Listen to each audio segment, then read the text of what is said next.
Well, good morning. As I always say, good afternoon, good evening. It's so good to be with you. We are now in the closing stages. I guess can I use that expression? Certainly, we've passed Laylatul al-Qadr for those of you who are of the Islamic faith, and I hope that Eid is going really well for you wherever you are in the world. And I would now like to introduce my good friend Mohamed Shukri. Mohamed, how are you in Bahrain? I'm doing very well, and thank you for. It's good to see you again, guys. And Fiby Francis, how are you today? Very well. Greetings to all of you. And as Graham mentioned, Eid al-Fitr in advance, as we are going to celebrate that. Thank you so much. Thank you. Yep, absolutely. Soon coming, Eid al-Fitr. So I'm going to say, because Mohammed has achieved a few amazing things lately, such as his book, which is being received to wide acclaim, as they say, and is doing extremely well. And Mohammed is now so important that we are lucky to be able to use them now because of this book that he has released. And if the people who are listening haven't purchased the book, please do so. The book is called You Are the One and Only. You Are the One and Only. So I'm going to suggest that now, Mohammed, that for tonight, for our recording now, that you are the one and only. So you, please, take the lead for our conversation today. Would you do that for me? I will do that with pleasure. Very good.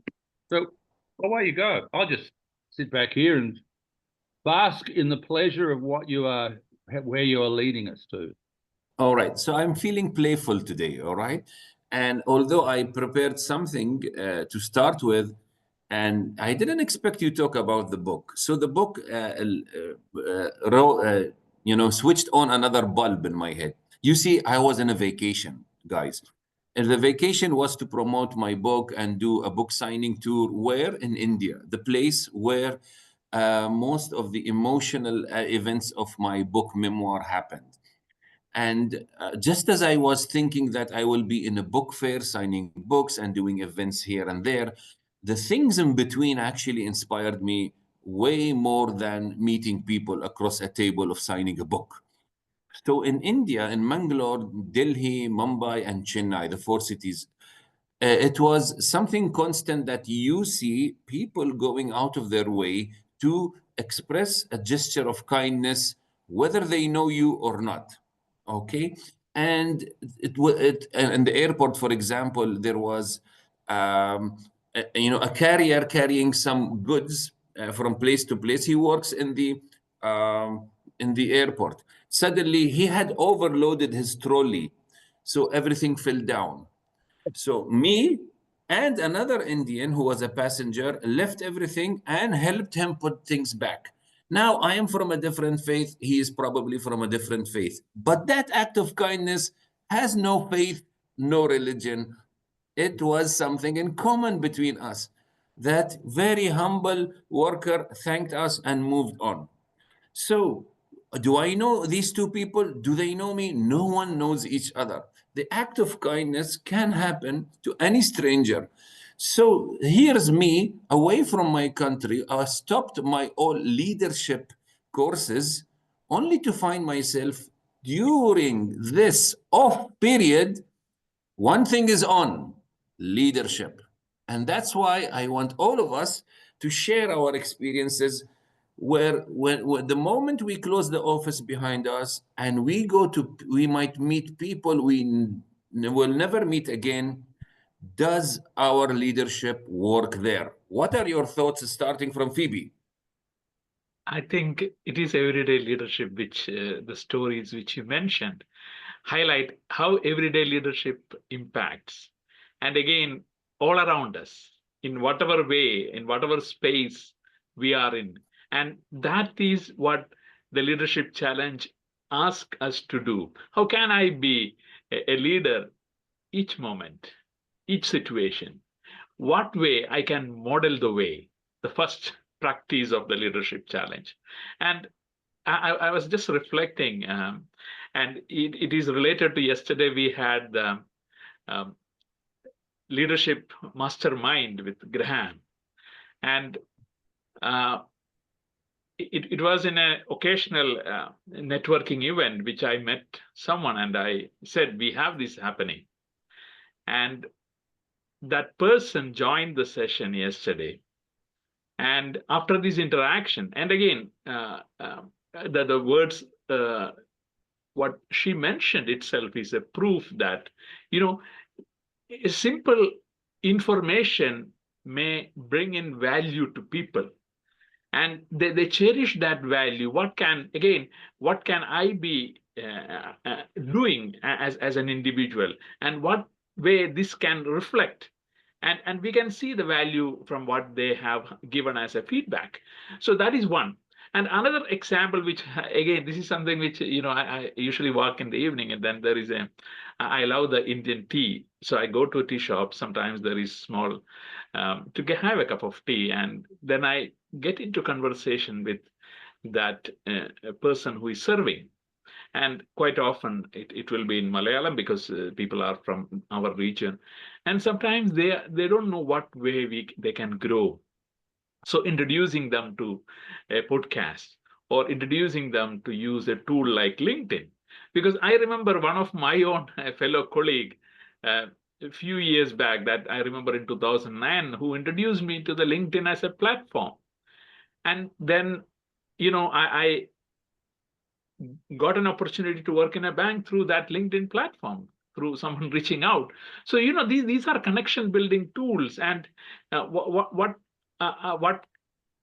we are trying to do in that process is, how can I inspire a vision with that person, so that person may be able to see the world differently, which may bring in progress and richness to their life.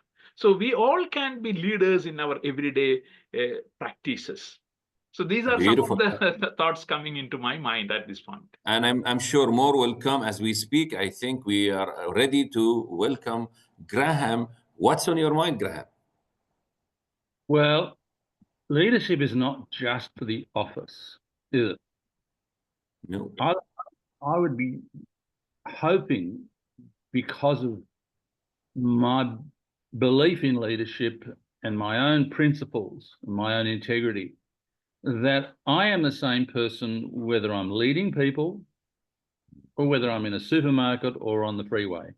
Driving a car on the freeway, not walking on the freeway. No, but I would like to think that I'm the same person all the time. And I would hope, as I always do, that, and I've mentioned this before, that one of my philosophies is that I want you, any person who I interact with, particularly for the first time, but even it may well be a total stranger, as there was one today that I'm reminded of now. And do I set out to do this? No, it's a habit. And that is, I want people to feel better about themselves when we have finished our interaction than when we started the interaction. Notice there's a couple of things there that are important. I don't want them to feel better about me. I want them primarily to feel better about themselves when they leave the interaction, because it may be what I've said or maybe what I've done. And sometimes what I've done can be quite simple. I know, and I may have mentioned this before, that on an airline flight way back, I happened to pass a comment to a flight attendant for an airline that I've flown a lot with. It's called Emirates. And I mentioned something about what I observed of her behavior and what she was doing. And I made this comment when she came to serve me or attend to me, not because I called for it, but because I was the next person to deal with. And I said, do you mind if I make a comment? She said, well, yeah. And I said, I've been watching you and you obviously love what you're doing. And she said, oh, wow. I don't know that I love what I'm doing, but I just love working with people. And I said, it's so clear. Thank you. And she said, you have just made my day. Oh. Did I set out, when I saw what she was doing, to have at the end of this conversation of someone saying, you just made my day? No, it's obviously not. But I want people to feel better about themselves. One of the reasons is that so often people are dealing with significant self-esteem issues. Yes, and I'm talking now about senior executives can have self-esteem issues. They don't believe enough in themselves. I could be talking to a taxi driver. As I always in Dubai, when I was in Dubai, I was always having a really good, interesting conversation with taxi drivers, making them feel better about what they're doing. Everybody. I don't say, oh, at this level down, I'm not going to do this. Oh, no, I will do this to strangers. I want people who I walk past, and I don't go out of my way to do it. I don't say, hello, how are you having a lovely day? No, that's not genuine. I believe that the core of leadership is authenticity. So I believe I am authentic all the time. Well, I try to be anyway. And I want people that this is what I'm like. And I don't think it's hard to be like this, really, when I'm talking to someone who I don't know. And I love the example you gave about helping the baggage handler or the porter in the airport. There's a load of luggage fell off. Now, some people might say, well, he should have packed them more carefully. They should have said luggage on the one thing. No, this man's working hard, right? Yeah. Earning a small amount of money. The luggage he's carrying has fallen off the trolley, and you and some other stranger helped him to pick it up and put it back on. Wow, that's a difference. Even if for a moment he smiled, and I'm sure when you did this, he smiled and said, well, something. But this is it's so easy to do. And I say that this is leadership in action, isn't it? It is. Relationship that I have with people, whether they are on a team that I'm leading, or whether they are friends or colleagues, or someone in the supermarket, or the taxi driver, or someone delivering customer service, do these things, and we help them in the day that they are having. Yeah, that's so beautiful. We have just now launched a model and a formula, let me say. In my interactions, according to Graham, I will always make sure that the person I'm interacting with will feel better about themselves than they were before the interaction. And there is an underscore there, better about themselves, not about us. However, there's a catch there. They wouldn't feel better about themselves if had we not interfered or intervened with an action or a word. So it is very important, you as a leader, your actions actually will make them feel better about themselves. Let me quote a beautiful quote that came to my mind while you were saying this. It's from John Quincy Adams, the 6th president of the United States. He said, if your actions inspire others to dream more, learn more, do more, and become more, you are a leader. That's basically what Graham has been saying. So I know and I'm sure that you have something also coming in, Fiby. Can I, before I give this extension, go ahead. You made given us a quote from John Quincy Adams. I'm going to give a quote from someone a little closer to home and a little closer to this current year. And this is Sheikh Mohammed bin Rashid Al Maktoum. We all bin Rashid Al Maktoum, who says, if you show some kindness, anybody who shows some kindness to any other person, they are a leader. If you show kindness and help and make a difference in the life of some other person, you are a leader. Wow. Which is similar to what John Quincy Adams said, correct? It's shorter, yeah. To the point. No, he didn't make it. This is on. Fiby, please.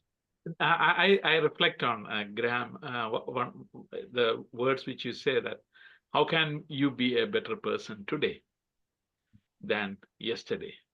And imagine that if we are all able to do that, to be a better person compared to what we were yesterday, how beautiful the world around will be, the workplace will be, the families will be. And is it hard? No. And that is where the leadership challenge comes to us. It is basically the 5 practices repeated Yeah, every they're day, not hard. Yeah. which brings that change. And I again, as you mentioned, it is challenging the process. How can I be a better leader than yesterday? And that challenging the process will enhance the way in which our interactions around the world, in around the world means our world, and what beauty and what outcome it may bring in. So I just again, this is a question to the audience. Again, I want to thank Graham for seeding that to me. How can I be better than the day before, so I can challenge my own process of leadership? And leadership is everyone's business. When you're saying, how Yes. can I be better tomorrow? This is how can I be better to my wife, to my children, to my neighbors, to the security guard, to everybody I interact with during the course of the day. How can I be a better person to them? And how can I have them feel better about themselves? By the way, that feeling better, that comment that we make to lift someone else up, as we know, with encourage the heart, the 5th practice of the leadership challenge, that comment must be genuine, right? I believe that the authenticity and genuineness is at the heart of being a good leader. And Yes, I'm yes. brought if someone did not believe or didn't think that I was genuine. He's making it up. This is an act. It's not an act. God, this is what I'm like. People should be like. I'm going to indulge a little bit, and I don't want this to be taken the wrong way. I want, I'd like other people to have this comment said about them, because it was one of the most surprising comments someone has made to me. Mm. And I think I may have shared this with you once before. And this was a woman who said, after I'd been to the company for 2 meetings with her and her manager, boss. He was the senior person in the organization, and she was a little less than, a little bit in terms of seniority. And we met for an event that I was doing for them. And she said, after these 2 days, she said, "Can I make a comment to you?" And I said, "Yeah, sure. What is it? What kind of thing?" "Yeah, sure." She said, "Every time you come to our office, you bring an aura of happiness." What? He said, "And it stays with us until the end of the day." Wow. If half the people, if a quarter of the people, if a tenth of the people around the world who could take this on. By the way, do I say when I walk in, I'm going to bring an aura of happiness? I don't know what an aura of happiness is, apart from the fact that what I'm generating in the way I'm talking and reacting seems to be happy for her. So she felt really good and she said it stayed till the end of the day. I said, "Oh," I didn't say that, but I'm thinking, why didn't I take my aura with me? Can't I? That's a joke. Can't we think, when I go in to see these people, that I want them to feel better about themselves? I want them, as a result of me being there and being with them, to feel happier, to feel like things are going to work out, to feel positive, to feel optimistic, right? It's not a list of things that I say, you're going to feel like this when I come and see you. But I just think that this is not hard, as Fiby has said, it's not hard to do this if we have a kind of awareness. Mind you, I never thought that I brought an awareness of happiness. I was so honoured when she told me. I was touched. Wow, that's huge. How do I do that? I hope that gentlemen, I hope that if I have a tenth of that in our interaction with you, I'll be happy. But You do. Actually, you do. And you did, even when I met you in 2016. And since you said it's huge, I'm just thinking, you should have added this on the invoice, aura of happiness, 2K. yes, that's right, 2K. Wow, this is a huge invoice. We know the story, don't we? This is a big invoice. Tell us what the breakdown. Oh, having the meeting and the meeting time, 500 dirhams, bringing my aura of happiness, 10,000 dirhams. But that shows us that we actually what we bring to people with our leadership goes beyond the business interaction, which we think. Let me say this my story now. I, as a speaker, I think I bring the inspiration and I bring the transformation during my speaking. But here's what happened in Chennai in 2019. I only came to know the impact of it a week ago through a special email from someone I don't remember very well. I met in 2019. And this is a proof that your small gesture, very small one, and you didn't mean it as a gesture. It's that, minute, but it went all the way. So I was invited to speak in the VIT, Vellore Institute of Technology. It's in Chennai. The time of the keynote was approaching, and also the time of my prayers as a Muslim. And I needed a place and a space, just a space to pray. I couldn't find, and I asked the person who drove me from the airport, very young lad. I said, "Can you help me finding a prayer place?" And I'm telling the story from his memory. I don't remember this even happened, and until he posted something in LinkedIn. So as I was reading his note, I was thinking that the person, Mohamed Shukri, impacted me. I was waiting for that line to come during the one and only keynote inside Vellore. He didn't come across this. It was a total different thing. So he said that I asked him for a place to pray. He did not say no. And he was thinking, we have only temples here.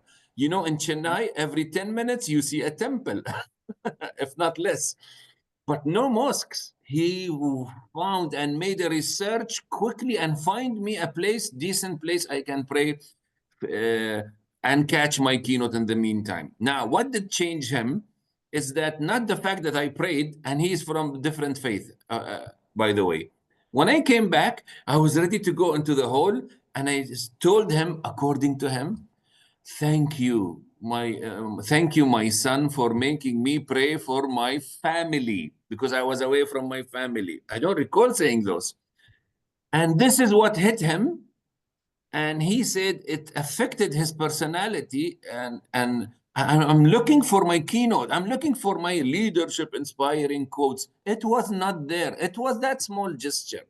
Today he says, I'm in Australia, by the way, and I'm at and he mentioned in the post, anyway, I don't want to say that all, but you should think of the unimaginable, that one small act can go a long way. And I didn't mean to transform him. It was just me expressing my thanks. I will stop there. I think I'll give the floor to Fiby. No, I think what you shared is, it is empowering and enabling others to act. That words, and that is what I want to bring at this point. And it is also encouraging the heart, especially what you have practiced at that point of time, and encouraging the heart even now within that person. And we all can do that, small acts which encourage the heart. And I left my organization a few years back, and I was just receiving a message on the WhatsApps asking me, how are you?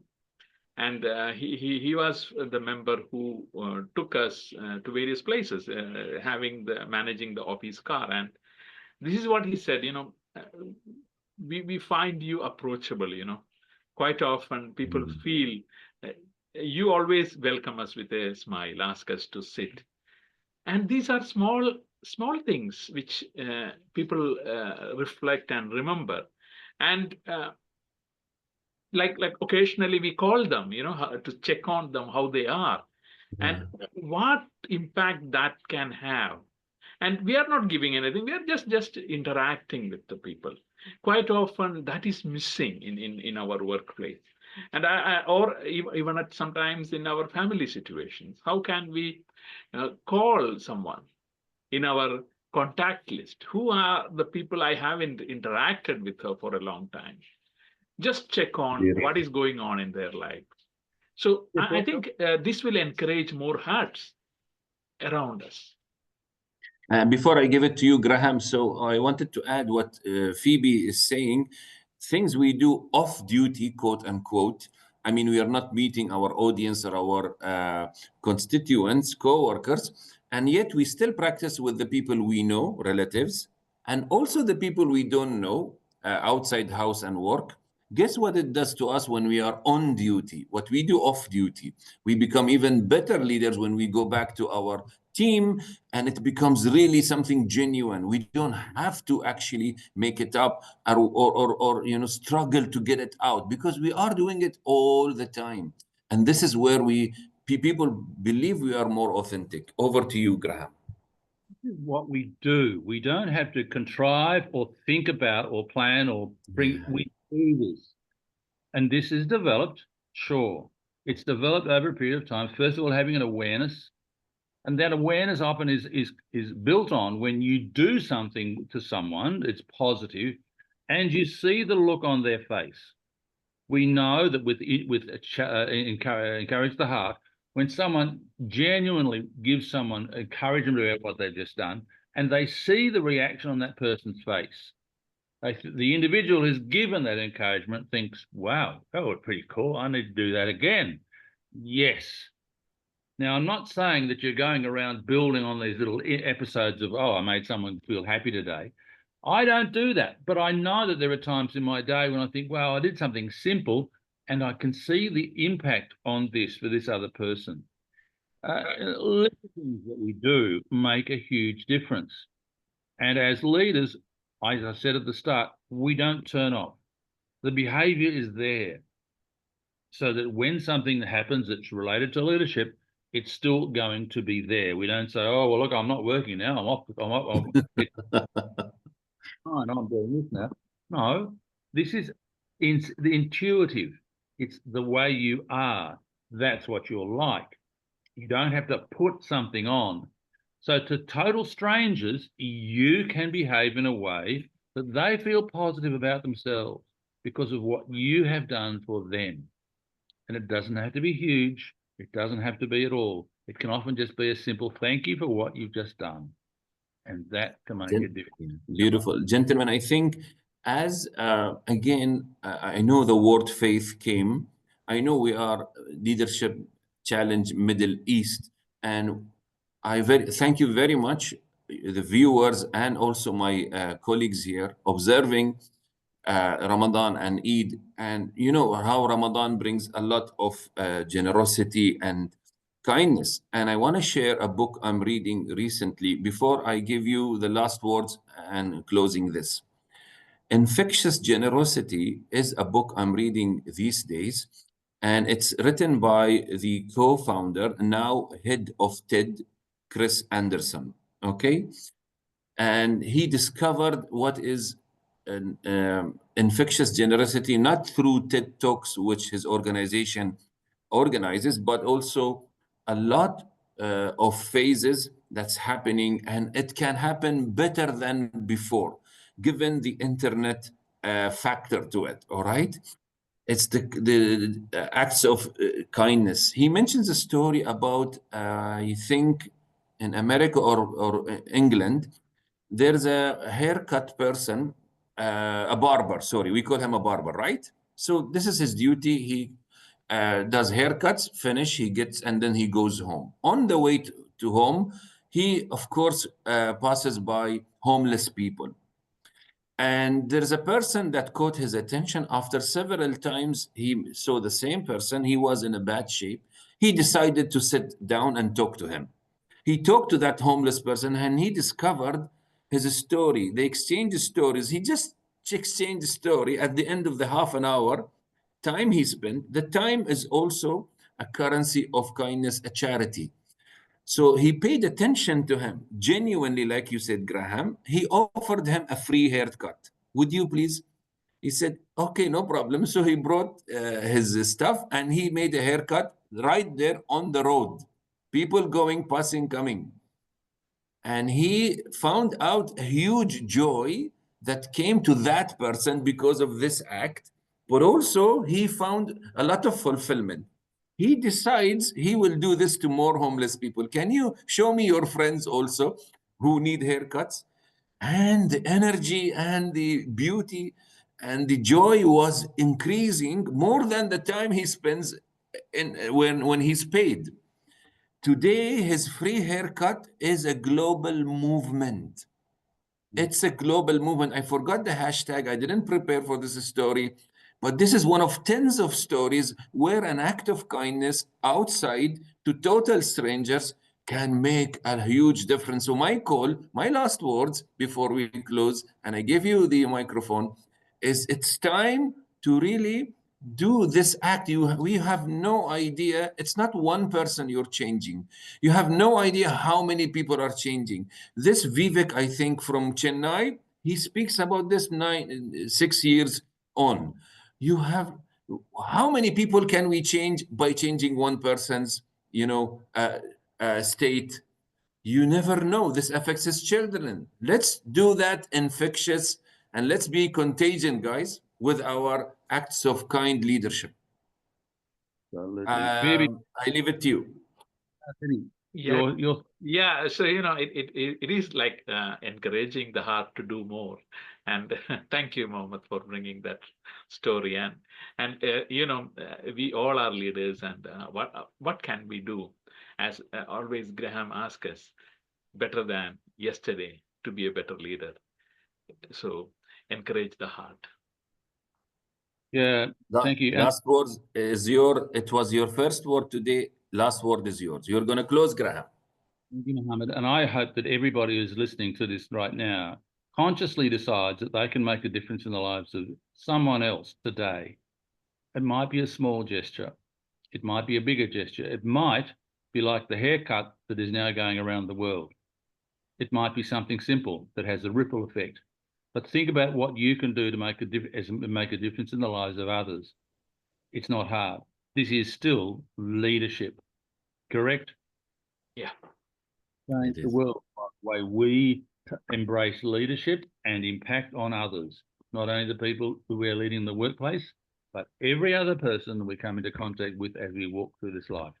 Gentlemen, thank you so much for being with us. And Mohammed, thank you for guiding us through this wonderful topic. And I think that it is so important. I'm glad we talked about this today. Fiby, thank you also very much for your wisdom. We will be back again, as always, next week around about the same time. Have a great week, everybody, wherever you are. And I hope that if you're in the Middle East, that as Eid is approaching, that it's a blessed Eid for all of you. So let me just say Eid Mubarak before we even get there. Thank you very much, gentlemen. Thank you. Thank you.